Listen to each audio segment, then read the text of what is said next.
नमस्कार मित्रों, हम लोग जिस श्रृंखला और जिस कड़ी को लेकर के चल रहे थे वो इतिहास के साहित्यिक स्रोतों के बारे में चर्चा थी।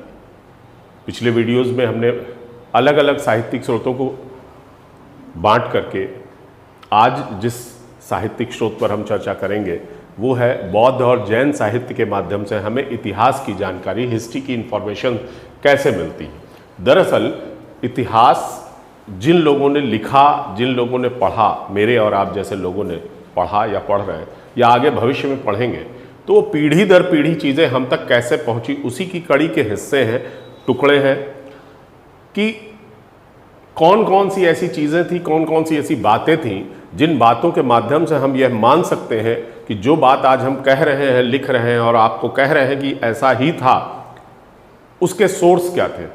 तो सोर्स ऑफ हिस्ट्री में ही हम लोगों की आज की चर्चा होगी। साहित्यिक स्रोतों में जो प्रमुख बात है वो सबसे बड़ी बात ये थी कि क्या बौद्ध और जैन साहित्य के उन धार्मिक ग्रंथों में भी कुछ ऐसा लिखा गया, पाया गया, जिससे हम ये कह सकते हैं कि उस समय इस प्रकार के रीति रिवाज थे, ऐसे शासक थे, अर्थव्यवस्था का ढांचा कुछ इस तरीके से था। उसी की चर्चा में हम लोग आज बौद्ध साहित्य को, आप बोर्ड पे देख रहे होंगे, सबसे पहले बौद्ध साहित्य की बात जो हुई वो जातक कथाओं में। बच्चों, जातक कथाएं वो कथाएं हैं जो महात्मा बुद्ध के पूर्व जन्मों पर आधारित कहानियां हैं और ये संकलित की गई। लिखी किसने है, कही किसने है, ये एक अलग पहलू है, लेकिन संकलन किया गया है जातक कथाओं में और इनकी संख्या 550 है, 550 है, इससे भी अधिक। और इन जातक कथाओं पे उस समय के प्राचीनतम जीवन, प्रशासनिक व्यवस्था, दास प्रथा, अनटचेबिलिटी, अस्पृश्यता पर तमाम उपयोगी बातें मिलती।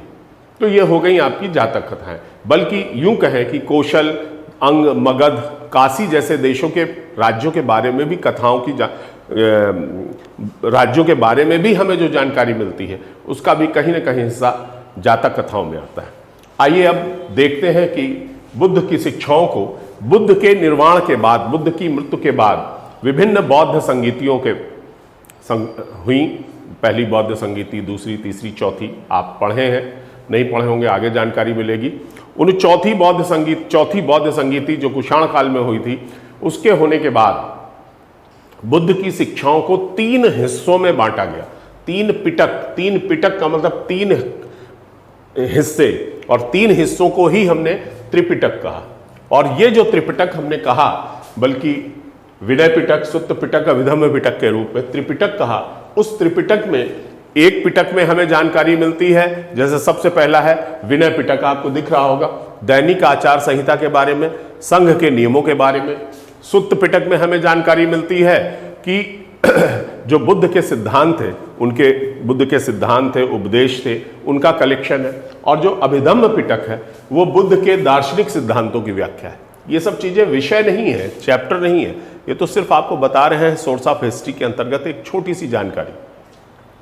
अब आप देखिए जो अभिधम्म पिटक है, उस अभिधम्म पिटक की जो रचना है बुद्ध के सिद्धांतों की दार्शनिक व्याख्या, चौथी बौद्ध संगीति के बाद जब हुई, तो ये त्रिपिटक वाला एपिसोड यहां खत्म होता है। और त्रिपिटक के अलावा दूसरी जानकारी हमें मिलती है नागसेन का मिलिंदपन। बौद्ध भिक्षु नागसेन और मिलिंद नामक व्यक्ति की जो डिस्कशन था उसको मिलिंदपन्ह नामक नाटक में समायोजित किया गया। फिर है सिंघली अनुश्रुति। अनुश्रुति का मतलब भी किसी ने कहा, आपने सुना, आपने कहा किसी अगले ने सुना।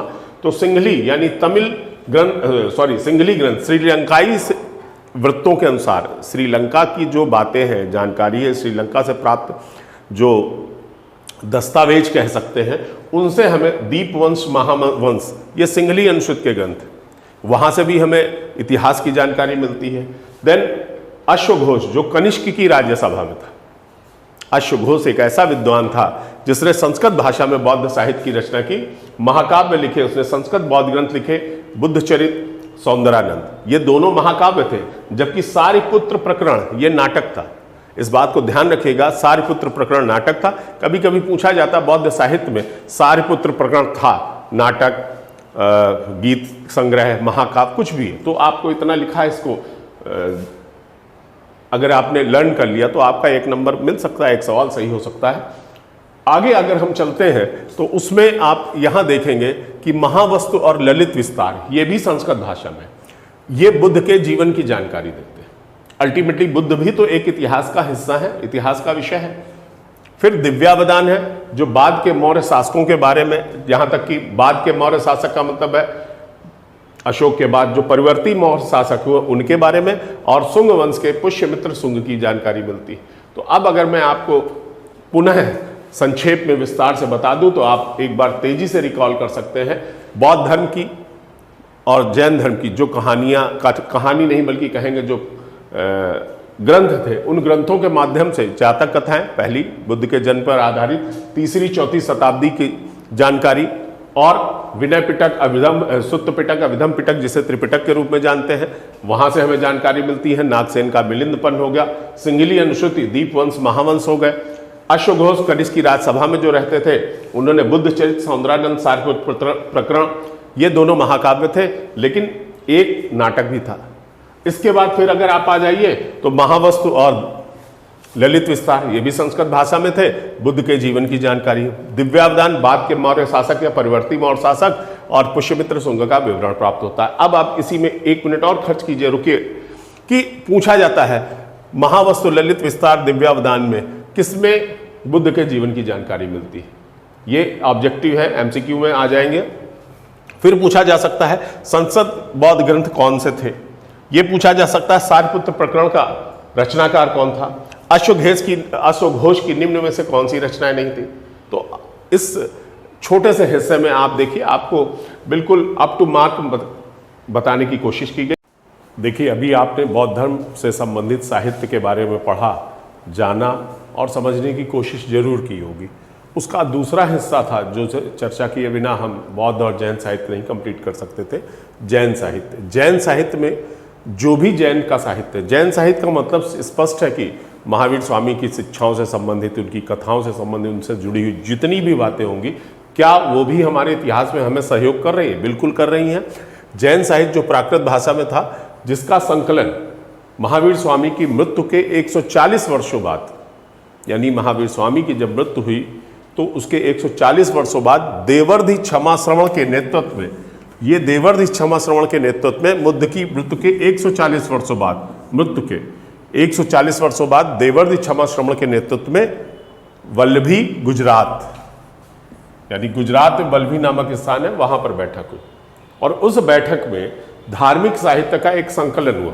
यद्यप पाटलिपुत्र में भी एक बैठक हुई, वहां भी साहित्य का संकलन हुआ, लेकिन जो सबसे महत्वपूर्ण बैठक थी, पहली बैठक कह सकते हैं कि वो महावीर स्वामी की मृत्यु के 140 वर्षों बाद वल्लभी गुजरात में देवर्धि क्षमा श्रवण के नेतृत्व में महावीर की मृत्यु के 140 वर्षों बाद हुई, और दूसरी बैठक पाटलिपुत्र में हुई, जैसा मैंने अभी आपको बताया।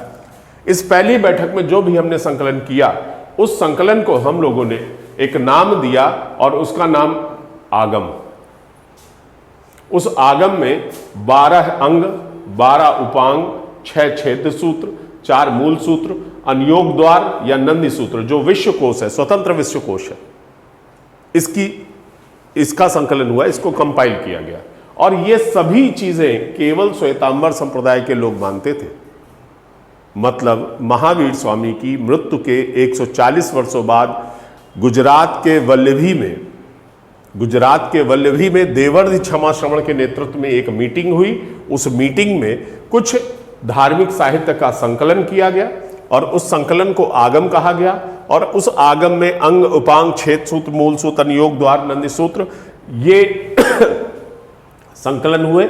और इन्हीं संकलनों को मानने का काम जो इसे फॉलो करते थे, जो ये मानते थे कि ये भरोसे की चीजें हैं, जाहिर सी बात है जो उस संप्रदाय के हिस्से में होंगे, और वो थे श्वेतांबर संप्रदाय। तय बात है, एक श्वेतांबर है तो दूसरा क्या हुआ जाकर के? दिगंबर। ये चैप्टर में बातें होंगी। दिगंबर मतावलंबी केवल भद्रबाहु की शिक्षाओं को ही प्रामाणिक मानते थे, वो ये नहीं कह रहे थे कि हम इनकी शिक्षाओं को मानते। तो संक्षेप में हमारी बात क्या हुई, फिर से दोहरा देता हूं। महावीर स्वामी जो जैन धर्म के प्रवर्तक माने गए हैं, जैन धर्म के 24वें तीर्थंकर के रूप में स्थापित हुए, उनके जीवन के बाद, मृत्यु के बाद जीवन पूरा जिया, उसके जीवन में जीने में बहुत सी जगह उपदेश दिए होंगे, शिक्षाएं दी होंगी, तमाम बातें हुई होंगी। जीवन समाप्त हुआ, अर्थात मृत्यु के 140 वर्षों बाद, 140 वर्ष का मतलब है कई पीढ़ी बाद, लोगों को उन शिक्षाओं में महत्व दिखा और देवर्षि क्षमा श्रवण के नेतृत्व में गुजरात वल्लभी में एक बैठक हुई। उस बैठक में ये जो साहित्यिक संरचना हुई थी, उन संरचनाओं के माध्यम से ये पता चला कि जैन साहित्य अंग उपांग छेद सूत्र मूल सूत्र के रूप में विभक्त है और इसको मानने का जो जिम्मा है वो सिर्फ और सिर्फ श्वेतांबर संप्रदाय के लोग करते हैं। जबकि इसकी दूसरी बैठक वर्तमान का पटना या पाटलिपुत्र में हुई। अब दूसरा हिस्सा आता है दिगंबर मतावलंबी। दिगंबर मतावलंबी यानी जो दिगंबर संप्रदाय को मानते थे, जो वो केवल भद्रबाहु की शिक्षाओं को ही प्रामाणिक मानते थे। इस प्रकार बुद्ध और जैन साहित्य से संबंधित इतिहास में क्या भूमिका इन साहित्य की रही, वो बात ये समाप्त होती। इसको आप 2 बार देख लीजिएगा, राइट डाउन कर लीजिएगा। शेष विदेशी यात्राओं का विवरण अगले वीडियो में बात करते हैं। नमस्कार।